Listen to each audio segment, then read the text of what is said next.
Hello! You don't want to be boring in your talk, you want to be really interesting. But how to achieve it?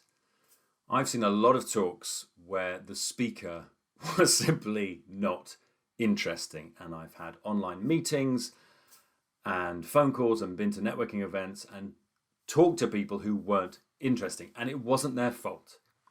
They were simply trying to be professional, so they had their guard up. They didn't want to confess to these lovely human aspects that would have made them relatable and interesting. I'm Jon Torrens. I teach confident communication, and the way to be interesting, I think, has two main elements. The first is actually to listen. You may think that to be interesting, you have to broadcast and be telling people stuff about you. Well, let's see. As a first stage, I recommend listening to your audience. Now, if you have an audience of 100 people, ask them all a question and see what people say. If it's just a few people or even one person, inquire about them. Ask about them. Ask about something personal. Ask about something that makes them tick and see what the response is. Listen to it and then base your response to their response on what they've said. Don't just be waiting for your turn to talk so that you can tell them something quickly.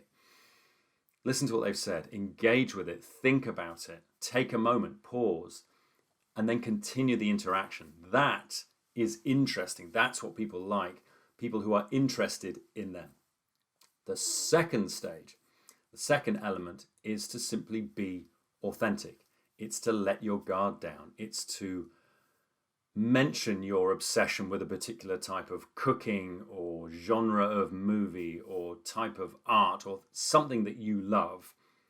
To just talk about it. And that might not seem to be relevant in your meeting about a particular software problem, but if you can add those hints and hooks, you create a more rounded and interesting version of yourself.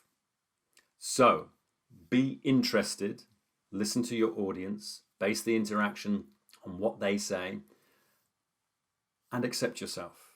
Be authentic. If you do those two things, I can guarantee that you will be a little bit more interesting.